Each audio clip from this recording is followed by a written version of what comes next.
Donc bonjour à toutes et à tous, donc je suis Mathieu Petithomme, l'animateur de l'Alternative. Donc ce programme d'éducation populaire et de débat sur l'actualité que l'on va créer ici, chez nous, à Saint-Denis, en banlieue. Alors cette émission sera plurielle et ouverte à des partis, des représentants syndicaux, des collectifs, des militants associatifs et des habitants afin de donner la parole à toutes celles et ceux qui sont impliqués dans la défense des biens communs. Alors il s'agira de débattre sans tabou ni censure des questions locales qui nous concernent tous et des grands enjeux politiques nationaux.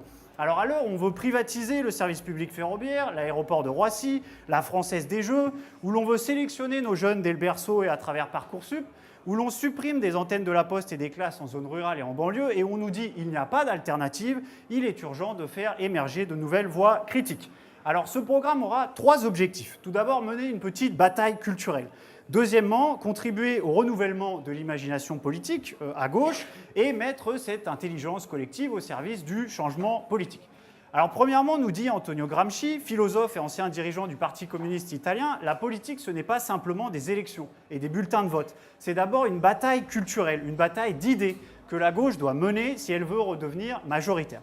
Mener une bataille culturelle, c'est dire que la justice doit être la même pour tous, les petits trafiquants et les délinquants en col blanc. C'est dire que l'éducation n'est pas une marchandise. C'est dire que la santé est un droit, que l'eau est un bien commun. Dire que nos personnes âgées n'ont pas à subir la maltraitance institutionnelle dans les EHPAD et que nos retraités ne sont pas riches s'ils touchent plus de 1 200 € par mois. Mener une bataille culturelle, c'est dire que le changement, ce n'est pas mépriser les feignants, ceux qui ne sont rien, augmenter la CSG pour les retraités, diminuer les APL et les emplois aidés pour les plus modestes. C'est dire qu'il n'est pas juste de traquer les chômeurs, les pauvres et les sans-papiers jusque dans les centres d'hébergement, lorsque on donne une confiance aveugle aux premiers de cordée. Méfiance envers les uns, confiance envers les autres. Au royaume de Jupiter, il faudrait se méfier des plus pauvres, mais faire confiance aux plus riches. Deuxièmement, nous devions renouveler un petit peu notre imaginaire. Alors, l'historien anglais Perry Anderson nous dit que la gauche doit prendre conscience de sa défaite historique, faire son autocritique, comprendre pourquoi aujourd'hui nous sommes dans l'opposition, démunis face à l'individualisme ambiant. Mais disons-le clairement, nous n'avons pas à rougir de ce que nous sommes ni de notre histoire. La gauche, c'est la Révolution française, c'est la République, les droits de l'homme, les luttes anticoloniales. La gauche, c'est la défense des petits, des moyens, c'est l'émancipation de tous et de chacun, l'amélioration des conditions de vie des classes populaires, les caisses d'assurance maladie, vieillesse et de retraite, les 35 heures. La gauche, c'est l'abolition de la peine de mort, c'est la lutte contre toutes les formes de discrimination, c'est le droit d'asile pour les réfugiés. Ce sont des militants qui luttent pour les droits des autres, pour un avenir en commun. Mais il est vrai que nous avons été déçus ces dernières années, lorsque la lutte contre la finance s'est transformée en CICE, lorsque l'état d'urgence permanent et la déchéance de nationalité sont devenus des obsessions, ou encore lorsque des ministres soi-disant socialistes passaient leur temps à stigmatiser les musulmans ou à mentir devant l'Assemblée nationale pour mieux cacher leur compte à Singapour, tout en demandant aux Français des efforts. On nous avait promis l'interdiction des contrôles aux faciès et la hausse du salaire minimum. Nous avons eu la loi travail et les matraques contre les manifestants. Nous n'avons pas besoin de belles promesses, mais de garanties. Or, force est de constater que certains promettent beaucoup lorsqu'ils sont dans l'opposition, mais offrent peu de garanties lorsqu'ils sont au pouvoir. Et il est temps que cela change. Alors disons-le clairement, n'ayons pas peur, créons l'alternative.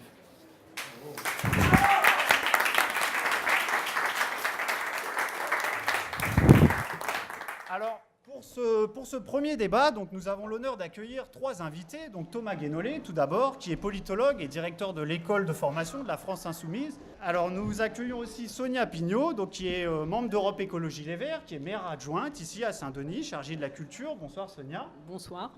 Et enfin, Nelly Angèle, qui est membre du collectif d'habitants Nos Enfants d'abord, très impliquée sur les questions d'éducation et de violence dans notre ville, qui par ailleurs est membre de la CNL ici à Saint-Denis sur le logement. Alors ce premier débat, il va se structurer en 3 temps. D'abord un petit temps sur la crise de la gauche aujourd'hui, nous réfléchirons sur cela. Ensuite un premier bilan du gouvernement Macron 1 an après, puis finalement nous évoquerons des pistes, des idées pour une gauche alternative. Alors commençons tout de suite avec la première partie sur la crise de la gauche aujourd'hui. Alors, Rémi Lefebvre, qui est politologue, a écrit un article, par exemple, dans Le Monde diplomatique, où il nous parle de l'autodestruction du Parti socialiste. On a beaucoup de partis politiques en Europe, socialistes ou de gauche, qui sont aujourd'hui dans l'opposition, à part peut-être le cas du Portugal. Alors, ma première question va à toi, Thomas. Comment peut-on, selon toi, expliquer la crise, par exemple, de la social-démocratie aujourd'hui en Europe ? Il y a un problème, inhérent à la social-démocratie, c'est que, revenons aux fondamentaux, c'est quoi la ligne politique fondamentale de la social-démocratie? Cette ligne politique fondamentale, c'est de dire le système tel qu'il existe, c'est-à-dire une démocratie parlementaire représentative en matière d'institutions politiques et une économie de marché dominée par la finance, soit dit en passant, en matière économique, ce n'est pas que ce soit parfait, mais c'est le mieux qu'on ait trouvé, c'est le mieux qu'on ait inventé, et donc on va faire avec. Et nous sommes là, nous, la social-démocratie, pour humaniser ce système qui n'arrive pas à être humainement décent par lui-même. Et donc, pour ça, nous allons organiser en permanence non seulement des négociations entre nous, quand nous avons le pouvoir politique, et les détenteurs des différents pouvoirs économiques. Nous allons faire passer des réformes que nous allons donc appliquer pour humaniser davantage le système simplement par des réformes que nous aurons faites. Et puis nous allons organiser des négociations directement entre les détenteurs des capitaux, les détenteurs, ceux qui vont dominer la finance, qui vont dominer l'économie, et d'autre part ceux qui viennent dans ce système économique vendre leur force de travail. Bien. Alors pourquoi la social-démocratie s'écroule partout depuis quelques années? Tout simplement parce qu'il n'y a plus personne du côté des dominants de l'économie qui soit prêt à négocier. L'adversaire ne veut pas négocier. Je ne veux pas qu'il y ait de malentendus là-dessus. Ils ne veulent pas. Et qu'est-ce qu'ils utilisent comme instrument pour ne pas avoir à négocier? Eh bien, d'une part, ils utilisent des instruments de propagande de masse que nous appelons à la France Insoumise le parti médiatique, c'est-à-dire de déployer une gigantesque machine de propagande, principalement des grands médias audiovisuels privés et des grands médias audiovisuels publics, quand ils passent indirectement sous leur contrôle, suivez mon regard, dans tel ou tel pays, pas si loin d'ici. Et l'autre, donc ça c'est pour créer, on parlait tout à l'heure de Gramsci je crois, pour créer donc une ambiance qui restreint énormément le champ des possibles en termes de représentation, simplement de représentation mentale.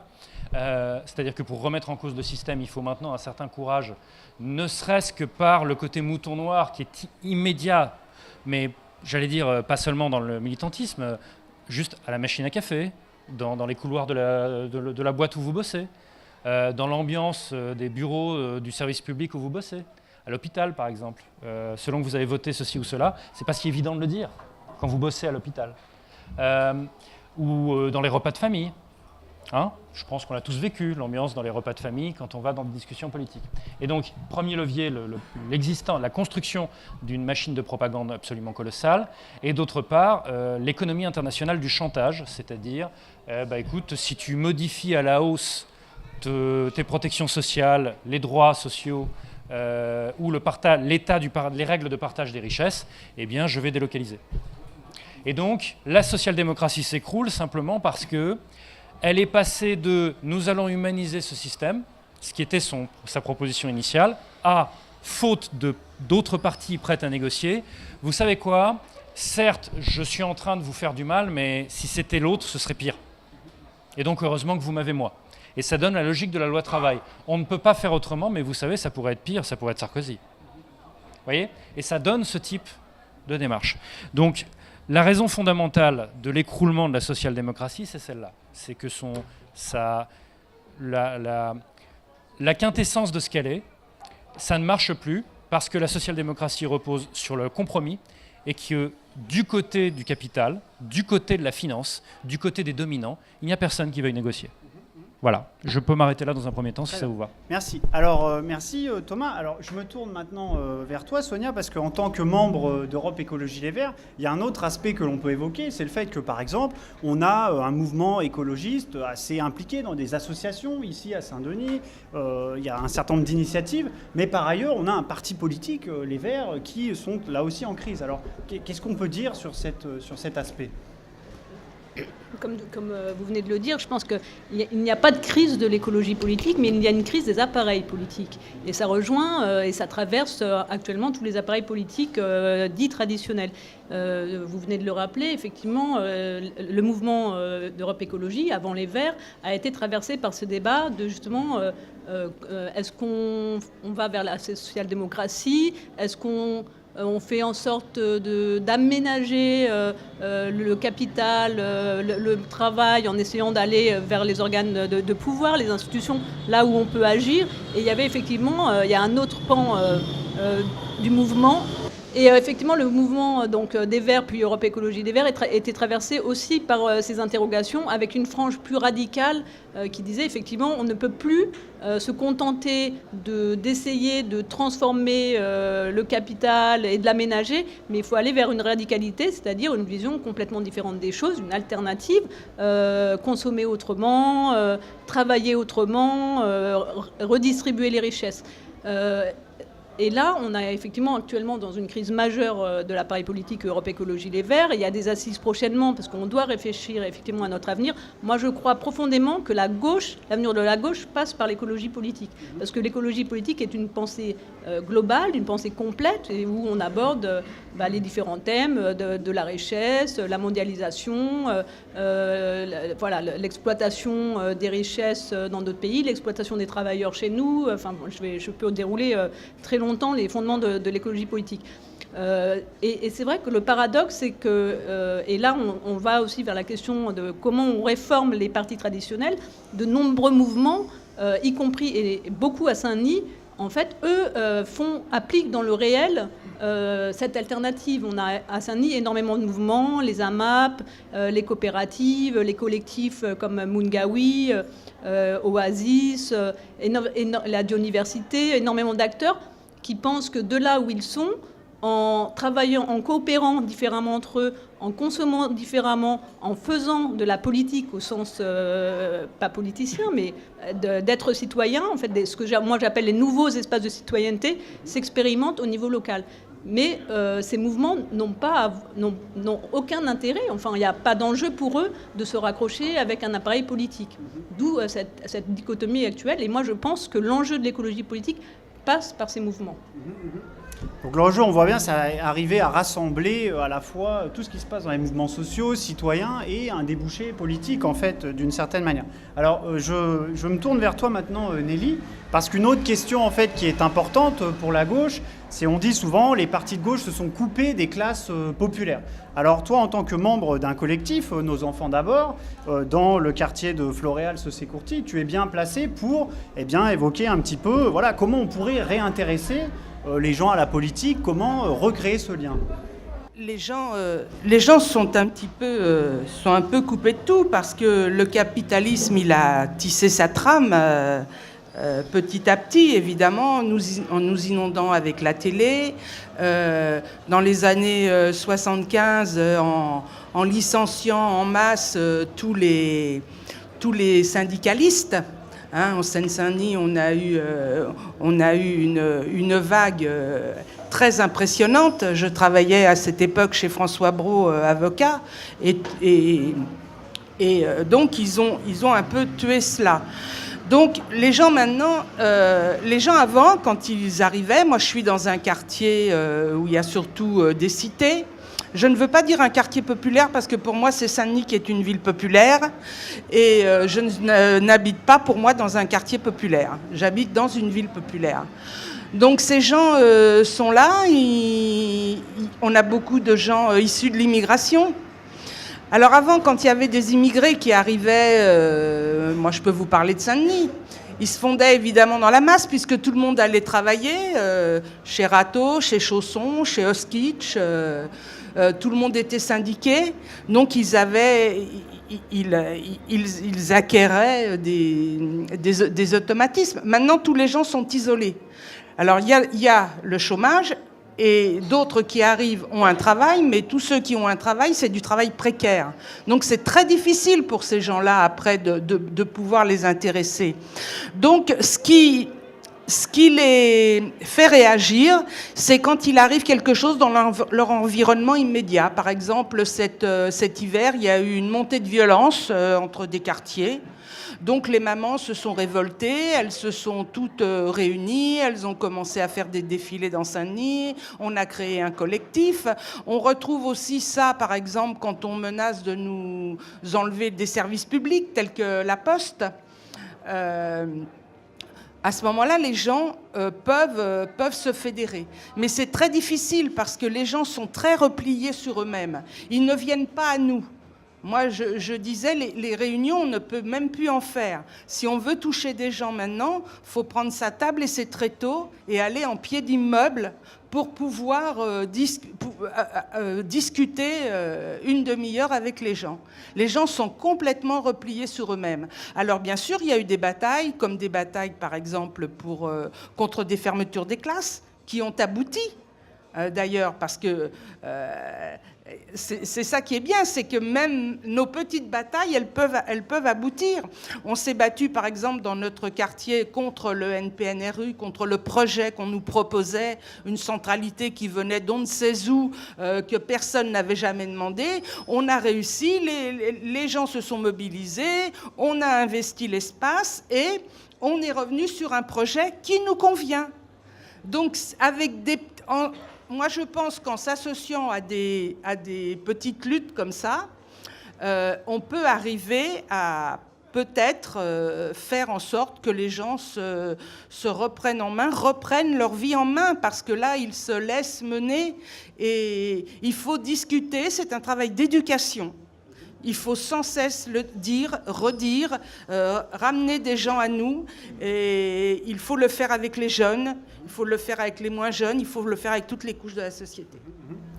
Merci Nelly. Alors en effet, donc on voit bien que la tâche est très complexe. On a une démarche d'éducation populaire assez grande et bien sûr on ne va pas énumérer tout le sujet aujourd'hui. On pourra se revoir et en reparler et débattre de ça de nombreuses fois, mais ce que l'on peut dire un petit peu pour faire évoluer notre discussion, parce qu'on a plusieurs temps dans notre débat, c'est qu'on voit bien que la crise de la social-démocratie en France ou en Europe, elle s'explique par plein de facteurs. La conversion au libéralisme, la troisième voie, un certain nombre de gouvernements qui mènent des politiques antisociales, des trahisons idéologiques du type discours de Bourget versus loi travail, l'accent mis sur l'octroi de nouvelles libertés, par exemple comme le mariage pour tous, ça a été bienvenu, mais trop souvent on a oublié la question sociale. Parce que la réalité, c'est que nous, ce que nous voulons, en fait, c'est d'abord l'augmentation des salaires, c'est d'abord le salaire minimum, c'est d'abord, comme le dit Nelly, la défense du logement social. C'est les mêmes accès aux services publics, quel que soit le territoire où l'on vit. Alors, ce que l'on peut dire un petit peu pour faire la transition dans la deuxième partie, c'est combien le rappeur Kerry James devra-t-il écrire de lettres à la République pour que, en fait, nos élus comprennent que ce que nous voulons, ce sont des mouvements politiques qui sont ouverts sur la société, qui relayent les revendications des habitants dans les institutions. Ce que nous voulons, ce ne sont pas des élus qui passent leur temps au conseil municipal à réviser leurs indemnités de salaire ou qui utilisent le Sénat ou le Parlement européen comme des retraites dorées, bien payées, certes, mais qui permettent aussi de piquer un petit roupillon tranquillement à l'abri des caméras. Donc n'hésitons pas à demander des comptes et reconstruire tout cela. Alors passons tout de suite à notre deuxième partie sur le bilan un petit peu de Macron un an après. Et au-delà de la crise de la gauche, il faut qu'on parle aussi du bilan d'Emmanuel Macron. Alors rapidement, entre promesses non tenues, injustice fiscale, pratique du pouvoir assez autoritaire, voire même mépris de classe à l'égard de ceux qui ne sont rien, les banlieusards que nous sommes peuvent se dire, après tout, le compte n'y est pas vraiment. Alors le compte n'y est pas, pourquoi ? Parce que nous avons un président monarque qui, d'une certaine manière, nous avait fait miroiter la Révolution. Vous vous rappelez, dans son livre, clé de sa campagne, même s'il pense un petit peu comme Louis XIV, à mon sens, l'État c'est moi, et il nous dit « mon peuple », comme si nous étions sa propriété, tout en fêtant son anniversaire au château de Chambord. Alors ce prince charmant, un petit peu des temps modernes, propage d'ailleurs des légendes, comme celle qui lui prête seulement quelques heures de sommeil par nuit, vous avez bien vu, mais il s'inspire pourtant de Machiavel pour gouverner d'une poigne de fer, contrôler des ministres qui sont experts en second rôle, dont personne ne connaît, et faire voter des lois à la chaîne dans un parlement godillot devenu un parlement dévitalisé. Alors le Monde parle par exemple d'un décalage très clair entre les promesses d'une part et la réalité d'autre part. Alors d'un côté, on flatte les Golden Boys de la mondialisation, la Startup Nation, on dit par exemple circuler, il n'y a rien à voir. Lorsque Édouard Philippe facture à l'État un vol privé à 350 000 € pour revenir à toute vitesse vitesse en France, tout en demandant aux Français de réduire la leur sur les routes départementales à 80 km/h, sur des routes que d'ailleurs les ministres n'empruntent jamais. Alors de l'autre, en parfait Robin des Bois à l'envers, qui fait les poches des pauvres pour redonner aux plus aisés, en fait, on supprime les tarifs sociaux de l'électricité, on supprime les tarifs sociaux du gaz, on augmente les prix de l'essence et du tabac, on gèle le point d'indice des fonctionnaires, on ponctionne 1,5 milliard sur le dos des locataires et 13 milliards sur le budget des collectivités locales. Alors d'une part, au royaume de la Macronie, les yachts, les lingots d'or, ces biens que tout le monde possède, c'est bien connu, ne sont plus assujettis à l'impôt. Mais d'autre part, pour nous, en fait, les feignants, ceux qui feraient mieux de travailler pour se payer un costard, non seulement, en fait, on nous méprise, mais on nous prend pour des imbéciles. La police de sécurité de quotidien, ici à Saint-Denis, ne bénéficiera qu'à 2 quartiers en Seine-Saint-Denis. La violence, c'est bien connu, lorsqu'elle touche les pauvres, n'intéresse personne. Les sons, les noirs et les arabes et les petits blancs se battent entre eux, disent-ils. Pourtant, au collège de Géter, ici à Saint-Denis, c'est 2 surveillants pour 450 élèves. À Stein, récemment, des jeunes ont attaqué des élèves à coups de marteau, sont venus non. Nous avons organisé d'ailleurs de nombreuses manifestations, rappelons-nous, au printemps pour demander plus de moyens à l'éducation nationale. Mais pas besoin d'agir, puisque, comme le Candide de Voltaire, l'État nous dit « tout va pour le mieux dans le meilleur des mondes possibles ».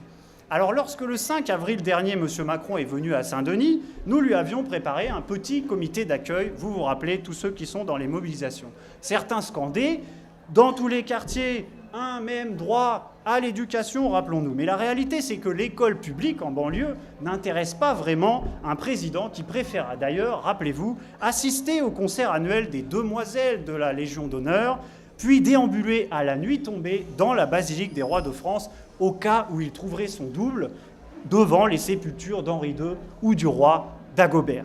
Alors ouvrons maintenant la deuxième partie de ce débat sur le bilan, et je me tourne à nouveau vers toi, Thomas, puisque nous devons réfléchir justement à ce bilan, Macron 1 an après. Quel bilan un petit peu pour nous, par exemple, sur la réforme des institutions, imaginons, ou sur quelque autre aspect de ce bilan 1 an après? Alors, plusieurs choses. D'abord, la cohérence d'ensemble de ce que fait Emmanuel Macron. Ce que fait Emmanuel Macron, en fait, c'est un grand mouvement en marche arrière. C'est-à-dire, il s'agit de revenir en arrière par rapport à nos droits sociaux. Il s'agit de revenir en arrière par rapport à nos protections. Il s'agit de revenir en arrière par rapport à nos mécanismes de solidarité. Il s'agit de revenir en arrière par rapport au niveau de redistribution des richesses. Et il s'agit même aussi de revenir en arrière par rapport à qu'est-ce qui relève d'un service public ou pas. Donc pour prendre quelques exemples simples, le fait finalement de développer de plus en plus les contrats de mission. Le contrat de mission, c'est l'ouvrier payé à la tâche. C'est la fin du 19e siècle.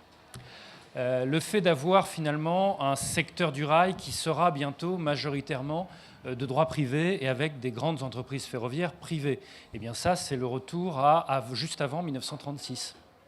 Le fait de remettre en cause le statut des fonctionnaires, puisqu'il est question de cela, eh bien, si on parle des statuts modernes de la fonction publique, dans ce cas-là, c'est revenir à avant les années 80.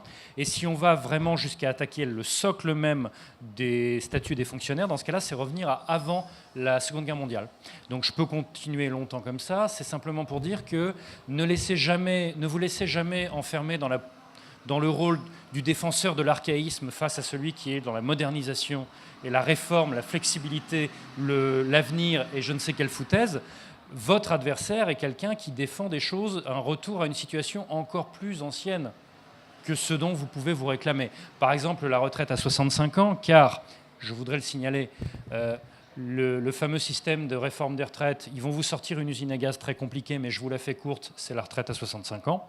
La retraite à 65 ans, c'est 1910. Voilà. Donc, c'est un grand mouvement en marche arrière. Alors, si on résume quelques cas, on a à chaque fois, c'est pour ça que j'ai commencé mes réponses par l'importance du système de propagande du parti médiatique, c'est qu'on a sorti des mensonges à des réformes qui vont en arrière par rapport à nos droits, nos protections, nos solidarités, le partage. Sur le code du travail, par exemple, concrètement, qu'est-ce qui se passe? Ce qui se passe, c'est qu'on facilite les licenciements. on facilite les licenciements, notamment en décidant, attention, il ne s'agissait pas de, comment dire, de modérer les indemnités pour licenciement. C'est pas ça qui s'est passé. Il y a plafonnement des indemnités pour licenciement abusif. Je rappelle que le licenciement abusif est un délit. Et donc là, l'urgence absolue, c'était de mettre une limite maximale à la sanction financière en justice d'un patron qui a licencié abusivement. Voilà. Donc là, il y a eu une bataille de la communication qui a manifestement été perdue, puisque ça a été transformé en « vous vous rendez compte de l'incertitude juridique quand on licencie ?» Non, il n'y a pas d'incertitude juridique, il y a juste « si tu as licencié abusivement, tu seras sanctionné pour ça ». Et le principe, c'est l'individualisation de la peine en justice. Et donc, si ton licenciement est véritablement extrêmement grave en matière d'abus, eh bien, tu dois en prendre plein la gueule en justice, et c'est normal. Donc bon, il y a eu le code du travail où on vous dit faciliter les licenciements parce que vous comprenez, ça facilitera les embauches. Alors c'est faux, ça va vous sembler étonnant peut-être, mais faciliter les licenciements, ça facilite les licenciements, point. Il n'y a absolument aucune étude, nulle part, qui permette de conclure que faciliter les licenciements, ça facilite les embauches. Ce qui facilite les embauches, c'est la reprise de l'activité. Voilà, ça paraît dingue, mais c'est quand le carnet de commandes est plein qu'on a davantage d'embauches. D'ailleurs, en ce moment, il y a une facilitation des licenciements. Qu'est-ce que vous observez ? Une recrudescence des plans sociaux. Donc c'est confirmé, faciliter les licenciements, effectivement, ça facilite les licenciements. On nous annonce une intensification du flicage des chômeurs. Alors ça, c'est une méthode habituelle. Alors Emmanuel Macron n'est pas le premier à le faire. C'est une méthode habituelle. C'est très important. Je ne sais pas s'il y en a dans la salle qui sont chômeurs ou qui l'ont été. Dans ce cas-là, c'est à vous que je parle. C'est très important que vous vous sentiez coupable de votre chômage. C'est absolument fondamental parce que si vous ne vous sentez pas, vous, en échec, vous allez désigner les véritables responsables, c'est-à-dire les auteurs de politiques d'emploi, enfin de politiques économiques, qui font qu'il n'y a pas du tout assez d'emplois pour tout le monde. Car, je voudrais le rappeler, ce n'est pas un problème de chômeurs qui ne trouvent pas du boulot alors qu'il y en a. Donc, c'est le problème de 120 000 postes vacants qui ne trouvent pas de candidats selon Pôle emploi. Et pendant ce temps-là, il y a combien de chômeurs ? Il y en a 5 600 000. Et donc, même si tous les postes disponibles étaient pourvus magiquement d'un claquement de doigts, il y aurait quand même 98% des chômeurs qui resteraient au chômage. Donc, le système entier de harcèlement moral, de pression et de flicage de Pôle emploi sur les chômeurs, les 5 600 000 chômeurs, c'est une chasse au Dahu. C'est une chasse au Dahu. Le boulot en question n'est pas là. Et en plus de ça, eh bien, c'est quelque chose qui fait une casse humaine absolument colossale. Alors, sur les universités, Parcoursup, je vous la fais courte, on a déjà des systèmes de sélection sur dossier dans le système d'enseignement supérieur public. Ce sont notamment les classes préparatoires au concours des grandes écoles. Eh bien, cette sélection sur dossier, ça donne quoi ? Ça donne que la moitié des gamins qui vont dans ce soi-disant temple de la méritocratie républicaine sont des enfants de cadres, alors que les cadres ne sont que 17% de la population. Donc, de deux choses l'une, soit les enfants de cadres sont génétiquement, intellectuellement supérieurs aux enfants d'ouvriers.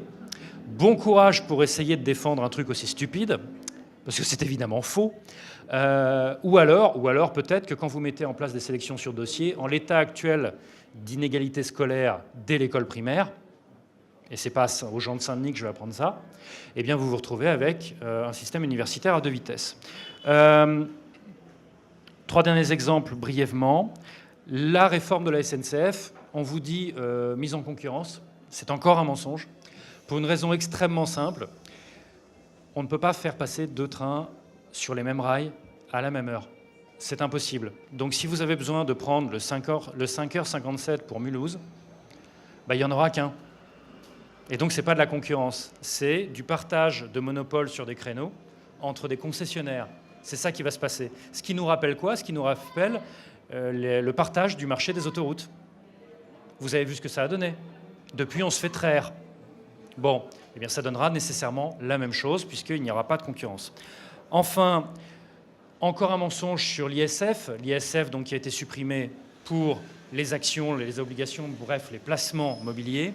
On vous dit... c'est parce que ça permettra de relancer l'investissement, etc. Bon, bref. Double mensonge. Mensonge numéro 1, je croyais que votre priorité, c'était de baisser la dette. Donc là, vous baissez un impôt qui rapporte des milliards, alors que vous passez votre temps à nous dire, sur tout le reste, on ne peut pas parce que la dette. Donc là, vous nous mentez, de toute évidence. Et en plus de ça, il faut baisser l'ISF parce que la France est un enfer fiscal pour les investisseurs. Quel est le classement de la France en tant que destination des investissements mondiaux privés? 6e. Donc on est un enfer fiscal vis-à-vis duquel les investisseurs du monde entier se battent pour pouvoir y aller. Donc c'est encore une fois du foutage de gueule. Et enfin, on nous prépare le rabotage des aides sociales. On a l'indécence de nous préparer un rabotage des aides sociales après avoir fait sauter l'ISF, en tout cas pour les placements, en nous disant les aides sociales dissuadent les chômeurs de chercher du boulot. Alors je vous ai déjà répondu là-dessus, sur le fait que il n'y a pas assez de boulot pour tout le monde, pour en tout cas 98% des chômeurs, donc bullshit.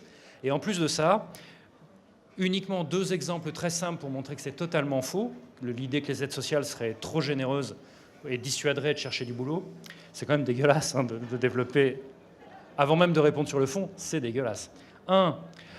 Quand vous êtes au RSA, seul, sans enfant, il suffit de bosser 18 heures par semaine pour gagner plus. Donc c'est pas vrai que ça désincite à trouver du boulot, ça n'est pas vrai. Et 2e exemple, la prime d'activité, moi c'est mon bullshit préféré parce que, ah oui, la prime d'activité dissuade de chercher du boulot, c'est intéressant parce que pour y avoir droit, il faut avoir un boulot. Donc encore un mensonge. Voilà, je pourrais continuer longtemps, mais en résumé, nous avons donc un bulldozer qui est, comprenez-moi bien, avec 2 grands morceaux. D'une part, une machine de matraquage de propagande pour nous répéter des mensonges, et d'autre part, un rouleau compresseur dont la logique est en marche arrière. Merci beaucoup Thomas. Alors pour poursuivre un petit peu la discussion, je vais interroger Nelly sur un des aspects très importants cette année, qui a été le logement social en fait, puisqu'on a une loi qui est la loi Elan, et donc Nelly, en tant que membre de la CNL, peut nous parler un petit peu de l'impact que cette loi Elan va avoir, notamment sur le logement social. Donc déjà, on n'est pas tellement surpris de ce qui arrive au logement, puisque avec Macron, on n'a plus de ministère du logement. Ça a été remplacé par un ministère de la cohésion des territoires. On sait que le logement, c'est un outil fondamental de développement dans la personne et la diversité. Il doit être considéré, pense la CNL, comme un bien commun, protégé par la Constitution, et garantie par une politique ambitieuse. Il faut savoir que 300 000 enfants en France vivent sans abri. Ils n'ont pas de toit, 300 000. 1 million de personnes n'ont pas non plus de logement. Et 4 millions sont mal logés. Je ne vous parle pas de l'habitat indigne. On est servi à Saint-Denis. À Saint-Denis, il y a 40% de logements qui sont de l'habitat indigne. Donc, pour nous, il faut construire massivement et il faut construire des logements accessibles physiquement et financièrement. Parce que la loi Elan, c'est pareil, elle limite à 10% le nombre de logements pour les personnes handicapées ou à mobilité réduite. Avant, c'était 100% des logements qui devaient pouvoir être évolutifs. Maintenant, on cantonne ça à 10%. Macron veut aussi favoriser la vente des logements sociaux. Le gouvernement souhaite atteindre l'objectif de 40 000 logements sociaux vendus par an, contre 8 000 qui ont été vendus en 2016. C'est là encore la privatisation d'un bien public qui a été financé avec la solidarité nationale. Des organismes privés vont racheter les HLM et cela ne rendra pas service aux locataires qui crouleront sous les dettes. Il faut, en revanche, bâtir un véritable service public du logement. Il faut construire des logements, relever les plafonds d'accès au logement social, parce qu'il faut savoir aussi qu'aujourd'hui, un pompier, une infirmière, une institutrice, elle ne peut pas avoir accès au logement social. Ils gagnent trop. Donc il faut l'annulation de la loi qui va en ce sens. Et au contraire, il faut une véritable mixité pour que nos quartiers ne soient pas des ghettos. On ne peut pas mettre que des pauvres dans des quartiers. Or, maintenant, de plus en plus, on parle même de la possibilité pour les gens qui ont un bail de pouvoir les faire partir parce qu'ils ont dépassé les plafonds. Où vont aller ces gens-là ? Quand on sait les différences qu'il y a, déjà un HLM, ce n'est pas un loyer qui qui est forcément bon marché. Il y a des HLM, par exemple à La Plaine, c'est 900, 1000 euros par mois avec les charges. Il faut quand même avoir déjà un bon salaire. Nous, dans nos cités, ça va de 600 à 900 euros, mais bon, voilà. C'est quand même un poste qui est sans cesse en augmentation. Hein. Donc, nous, ce qu'on demande à la CNL, c'est de construire 200 000 logements par an, tout comme la France insoumise, pendant 5 ans, aux normes écologiques. Il faut des logements, c'est indispensable. Un enfant qui n'est pas bien logé ne peut pas bien étudier. Les personnes sont en plus soumises de plus en plus à des rythmes de travail terriblement difficiles. Nous, on le voit dans nos quartiers, des gens qui partent faire le ménage à 4 heures du matin, qui reviennent, qui ont une pause, ils repartent à midi, ils vont travailler 3 heures et on les fait repartir après le soir à 20 heures jusqu'à 23 heures. C'est toute la vie qui est de plus en plus difficile. Il faut parler, faire prendre conscience aux gens que tout s'aggrave dans nos milieux et qu'il faut qu'ils réagissent. Merci Nelly. Alors pour faire évoluer un petit peu la discussion, on peut, quand on s'intéresse au bilan d'Emmanuel Macron un an d'après, se demander tout simplement qu'en pensent les Français. Alors pour avoir quelques éléments, on peut citer un récent sondage, par exemple du CEVIPOF, le Centre d'études de la vie politique française, Sciences Po, qui nous donne des éléments de réponse. Très brièvement, 55% des Français jugent négativement le bilan du chef de l'État. 55% jugent de même qu'il est dénué d'empathie, qu'il est trop autoritaire et ne laisse pas assez de temps à la négociation. Et surtout, 85% estiment qu'il ne comprend pas les gens comme nous. Non seulement le président suscite une inquiétude grandissante pour 42% des sondés, mais 4 Français sur 10 le jugent d'ailleurs méprisant et estiment qu'il veut faire passer son programme en force sans respecter ceux qui ne pensent pas comme lui. Alors comme promesse d'une révolution, d'un renouvellement des pratiques démocratiques, on a vu mieux. Alors je me tourne maintenant vers toi, Sonia, parce qu'un autre élément aussi, c'est sur la transition écologique. Il a mis en avant cette idée, mais un an après, qu'est-ce qu'on peut dire réellement? Est-ce que les promesses sont au rendez-vous? Et il a fait effectivement un programme assez ambitieux et il a réussi à hold-upper, j'ai pas d'autre mot, Nicolas Hulot, qui a, voilà, à la grande surprise de tout le monde, a accepté de prendre ce portefeuille. Pour la petite histoire, les renoncements ont commencé très tôt, puisque un des premiers décrets signés par Hulot, c'était pourtant un combat, un engagement qu'il avait depuis longtemps, la défense de l'introduction des loups dans les forêts françaises. Un de ses premiers décrets, ça a été de signer un arrêté disant qu'on pouvait tuer 4 loups supplémentaires par an. Donc les renoncements ont commencé très vite.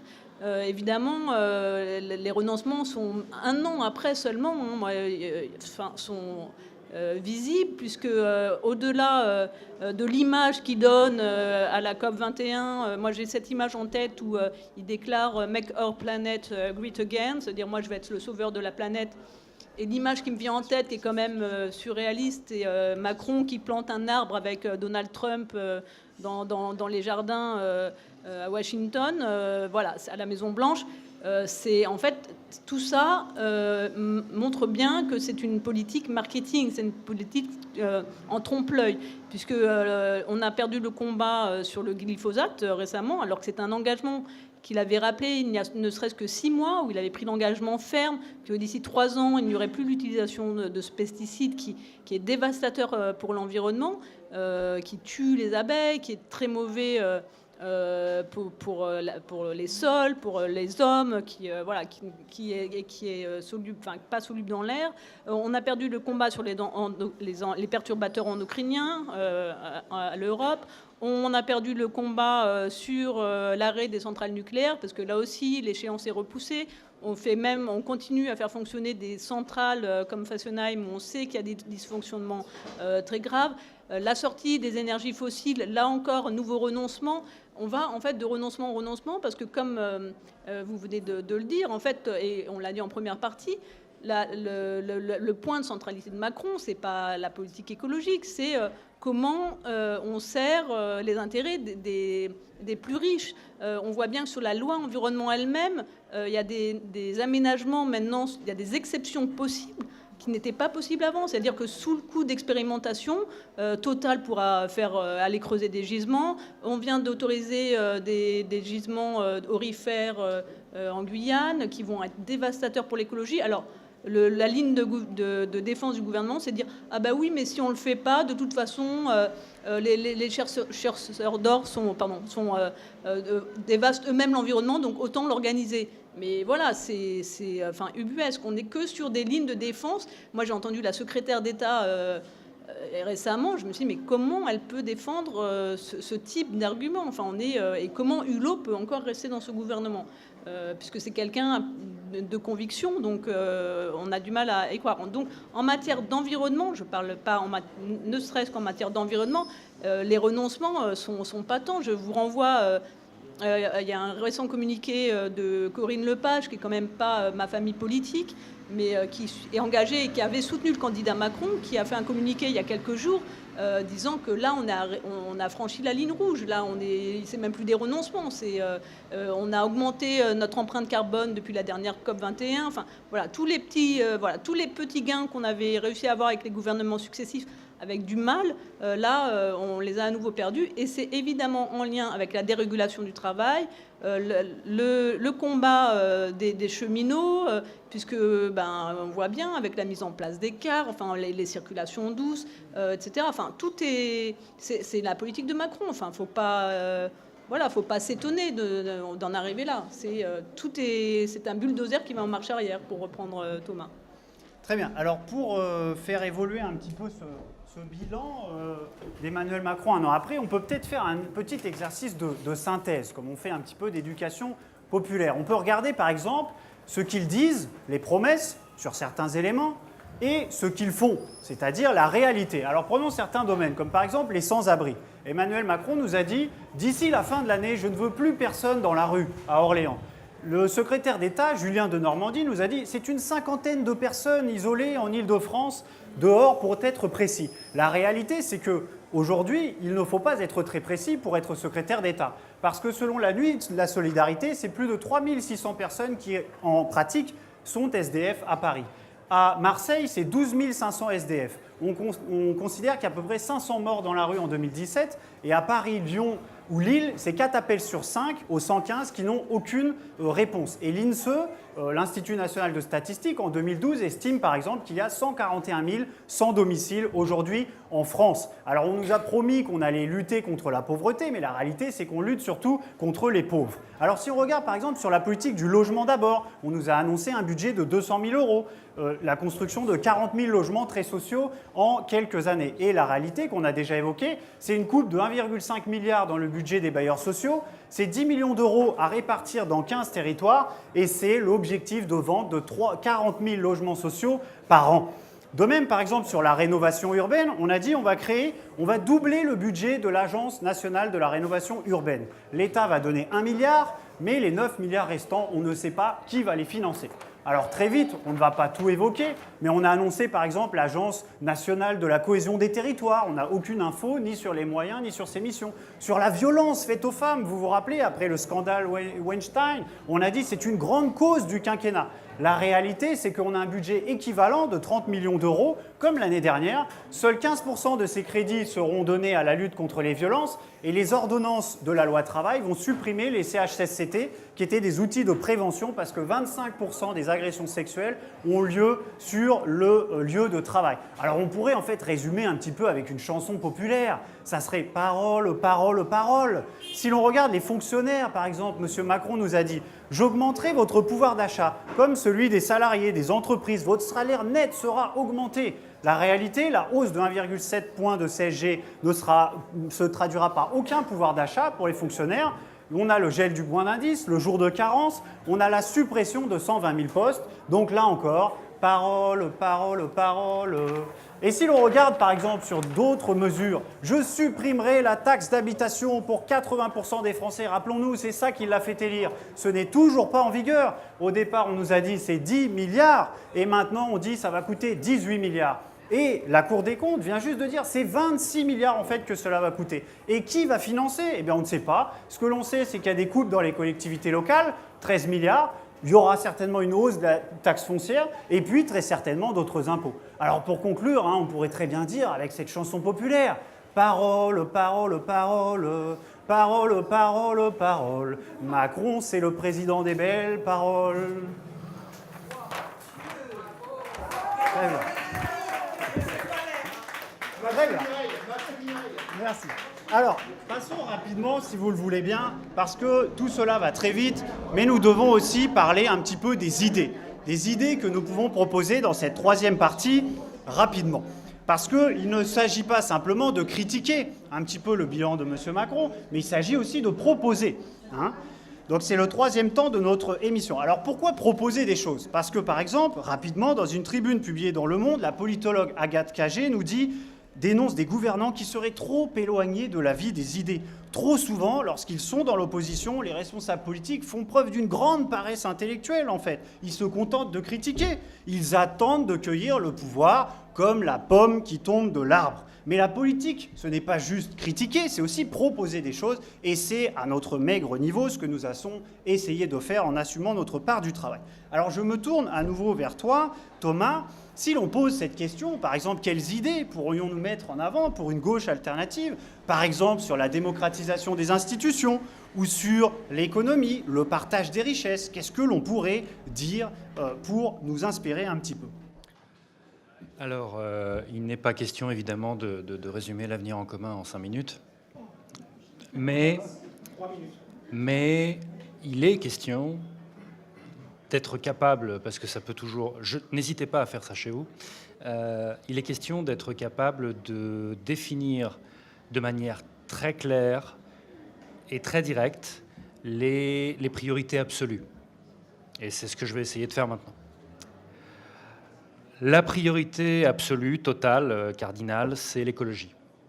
Pour une raison simple, on peut être en désaccord sur ce qu'il faut faire en termes de priorité sur tout le reste, mais encore pour ça, sur la durée, encore faut-il que nous soyons là en tant qu'espèce pour pouvoir nous disputer sur ce tout le reste. Et donc, l'objectif préalable, c'est de sauver l'humanité contre elle-même, c'est-à-dire de la sauver des conséquences de ce que les climatologues appellent désormais, car les climatologues, c'est quand même rarissime et on n'en parle pas assez, se sont mis d'accord il y a, je crois, 1 ou 2 ans, par consensus, donc c'est quelque chose d'assez fort, pour acter que nous avons changé d'ère géologique, ce qui est quelque chose de rarissime à l'échelle de la vie de la Terre. Et pour dire donc, nous sommes maintenant dans l'Anthropocène. Et ça a commencé rétrospectivement vers 1950. Et la principale caractéristique de l'Anthropocène, c'est que c'est la 6e extinction de masse des espèces. La Terre n'est pas en danger, elle en est à sa 6e extinction de masse, donc elle n'est pas en danger. En revanche, nous le sommes, puisque l'écosystème, à peu près sous sa forme actuelle, est indispensable à la survie de l'espèce humaine. Et donc il s'agit de se dépêcher, parce que la question se pose à l'horizon du siècle. Il s'agit de se dépêcher de faire une transition écologique totale de notre société. Alors de l'économie certes, mais de la vie de la société en général. La sortie totale du pétrole a été évoquée, c'est un exemple parmi plusieurs autres de grands chantiers. Deuxième priorité, le partage des richesses, et non pas la redistribution des richesses. J'ai bien dit le partage. La redistribution, c'est encore la vieille logique. On va humaniser le système qui existe en mettant une rustine, prends ton chèque et tais-toi. C'est toute l'idéologie initialement séduisante du revenu de base, qui consiste à donner à une écrasante majorité de gens qui n'en ont pas besoin un chèque qui est autant de pognon perdu pour partager les richesses de manière équitable auprès de ceux qui en ont véritablement besoin. Donc pour ceux d'entre nous, et j'en ai fait partie, qui se sont dit « Ah, le revenu de base, pourquoi pas ?» Non, c'est une arnaque. En plus, c'est un alibi pour défoncer derrière la sécurité sociale en disant « Maintenant que tu as ton chèque, démerde-toi ». Donc le partage des richesses, c'est quoi? C'est ne pas se contenter de défendre les services publics qu'on a déjà, mais non seulement les défendre, mais aussi en rajouter, c'est-à-dire d'avoir un véritable grand service public de l'eau ou un véritable grand service public de la cantine scolaire. C'est éradiquer la pauvreté non seulement par des mesures concrètes en dur, c'est-à-dire, vous avez mentionné, madame, le rythme nécessaire des constructions de logements sociaux supplémentaires, et je vous en remercie, car effectivement, nous sommes d'accord là-dessus. C'est aussi, nous assumons que nous voulons l'augmentation des salaires. à un rythme soutenu. Hein. C'est quelque chose que nous assumons complètement. Mais tout ça n'est possible en matière de partage des richesses que si on va jusqu'à... Alors, on peut avoir des pudeurs de gazelle et commencer à dire qu'il faut réguler ceci, réglementer cela. Non, on peut être plus direct. On peut dire que pour arriver à cela, il faut discipliner les riches. Il faut discipliner les riches par rapport à leur comportement en termes de désertion fiscale, car il ne s'agit pas d'aller dans des paradis fiscaux, et il ne s'agit pas d'être un évadé fiscal, puisque ce ne sont pas des paradis fiscaux, ce sont des trous noirs fiscaux qui aspirent des recettes fiscales légitimes d'un certain nombre de pays, et qui vivent de ça, donc ce sont des rapaces, et non pas des paradis. Et un évadé fiscal n'est pas un évadé fiscal, c'est un déserteur, puisque payer ses impôts, c'est un devoir civique, et non pas une prison. Et la prison, c'est ce qui vous attend si vous êtes un déserteur fiscal. Donc il ne faudrait pas tout mélanger en termes de vocabulaire. Et ceux qui disent « mais le partage des richesses, vous n'y pensez pas, vous ne vous rendez pas compte, ils vont s'en aller, ils vont prendre l'avion, que sais-je, etc. » Si vous ne pouvez pas, en tant que responsable politique, eh bien laissez votre place, parce que nous en sommes capables. Donc il faut être clair là-dessus. Et les deux derniers points, sans développer outre mesure, car notre temps est contraint, la démocratie économique, c'est-à-dire faire de l'économie sociale et solidaire non plus quelque chose de marginal et de complémentaire, mais quelque chose de dominant et de majoritaire. L'organisation de l'économie en coopérative, en structure de solidarité, etc. Et enfin, la démocratie politique, c'est-à-dire ne plus être dans cette version infantile d'une démocratie, c'est-à-dire élire un monarque absolu tous les 5 ans, mais plutôt passer à un système de démocratie semi-directe. Et donc ça, c'est tout le projet de la 6e République pour s'inspirer de systèmes institutionnellement plus avancés que le nôtre. Je pense par exemple au Venezuela. Très bien, merci Thomas. Peut-être Nelly, si tu voulais intervenir un petit peu sur cet enjeu aussi par rapport aux luttes locales que tu mènes à Saint-Denis. Y a-t-il des idées qui peuvent émerger sur l'école, l'éducation? Passe le micro, s'il te plaît. Oui, bien sûr, il y a des idées qui viennent des habitants au quotidien, je veux dire. Par exemple, on vient de soulever le problème de l'eau. Les élus nous ont alertés à Saint-Denis sur une possible signature avec le CEDIF et en nous en montrant les dangers. Immédiatement, on s'est rapproché d'autres collectifs, on s'est constitué en collectif, et il y a un collectif qui est très actif à Saint-Denis et qui travaille sur ce problème et qui est partie intégrante du COPIL. Donc les habitants ont une part indispensable à prendre. Après les violences à Saint-Denis, on s'est beaucoup démené pour qu'on n'en reste pas à des défilés dans la rue, des délégations à la préfecture, à la sous-préfecture. Et on a demandé solennellement au maire de Saint-Denis d'organiser des assises de la jeunesse. Alors on n'y est pas parvenu, mais bon, on avance un petit peu parce qu'on a une réunion la semaine prochaine qui nous convoque pour une réunion de travail pour comment ils appellent ça, eux, des assises pour une ville sans violence. C'est pas vraiment ce qu'on demande. Nous, on veut des assises de la jeunesse, on veut connaître la place de la jeunesse à Saint-Denis, on veut travailler avec tout ce qui se rapproche de la jeunesse, les éducateurs, les enseignants, les maisons de quartier, les maisons de jeunesse, tout cela. Donc, les citoyens prennent une part active, ils s'occupent de leurs affaires. Et ce qu'il faut, c'est forcer un petit peu nos politiques, parce que même nous, à Saint-Denis, qui est normalement, comment dirais-je, une municipalité de gauche, on ne s'y reconnaît pas totalement. Donc il y a des choses qu'on n'accepte pas. Merci, Merci Nelly. Alors on s'excuse un petit peu parce qu'il y a les agendas un petit peu contraints. Comme on vous avait dit, c'est une première un petit peu. Alors juste un dernier petit point, peut-être Sonia, avant de y aller et de conclure, sur la transition écologique. Il y a certainement des choses qui peuvent être mises en avant. Et puis ensuite, on va bien évidemment pouvoir avoir un débat plus général. Chacun pourra... C'est un vaste sujet, donc là aussi, je pense qu'on ne peut pas le traiter en 5 minutes. Mais ce qu'il faut rappeler, parce que là, moi, je vais peut-être parler plutôt au niveau local, parce qu'évidemment, je l'ai rappelé tout à l'heure, hein, les renoncements justement à cette question de la transition écologique sont vraiment trop importants aujourd'hui. Et il va falloir évidemment, au niveau national, qu'on se batte sur cette question. Je pense qu'on n'est pas tout à fait d'accord sur la question du travail. Moi, je pense qu'il faut profondément réformer le travail dans cette société. Voilà, suite aux pensées de Gors ou Dominique Méda, c'est-à-dire que revenir aussi sur le mythe de la croissance. Et c'est pas la croissance, évidemment, qui va faire en sorte que tout le monde aura du travail, etc. Sur le revenu de base, mon unique point de désaccord, c'était de donner de l'argent à des gens qui n'en ont pas besoin, c'est tout. Ah oui, là-dessus, on est d'accord. En tout cas, sur la transition écologique, en tout cas, ce qu'on peut dire, c'est que un autre point, hein, parce que les collectivités vont être mises à mal, elles le sont déjà, puisque depuis des années, on perd des millions par an qui nous sont repris de l'État pour effectivement rentrer dans les critères européens, ne pas avoir de dette, maîtriser le budget, etc. Là, on va être encore plus en difficulté puisqu'on est obligé de contractualiser. Hein. Nous, on pense qu'on n'est pas obligé, mais c'est ce qui est demandé aux collectivités pour ne pas dépasser une certaine évolution du budget. Sinon, on nous reprend énorme. Enfin, là, on a perdu 18 millions par an, donc c'est énorme. Ça veut dire que le champ des possibles se réduit aussi pour les collectivités locales. Ça ne veut pas dire qu'on ne peut plus rien faire. Au niveau écologique, et ça c'est un des axes de programme fort, c'est effectivement mettre en œuvre au niveau local la transition écologique. Ça veut dire, on a quand même plusieurs adjoints dans cette ville. Moi, je suis en charge de la culture. Moi, je travaille essentiellement sur la démocratie, les droits culturels, comment on remet les gens au centre du projet culturel de Saint-Denis. Et ça, c'est écologiste, parce qu'on a signé un agenda 21 de la culture.